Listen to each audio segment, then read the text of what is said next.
It's clear that there's something going on in Europe right now. There is some sort of renewal, some sense of real revival after a long period of, if not outright doom and gloom, just a sense that Europe couldn't get anything right, that Europe was more a crisis management operation where whether we were talking about warding off populists, trying to manage mass migrant inflows, prevent members from collapsing under heaps of debt, it always seemed that they were simply trying to tread water, hold themselves above water without sinking. And now what you have is not only, yes, the migration issues are still there. Obviously, they haven't gone away in the blink of an eye.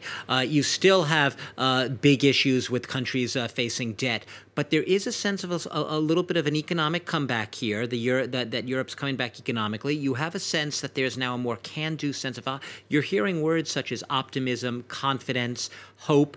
And most importantly, what's interesting is you're hearing both of these leaders talk about the future. And they're talking about, as we said, there seem to be many more areas of common agreement, whether we're talking about climate change, whether we're talking about migration, whether we're talking about even the economy on a lot of issues there.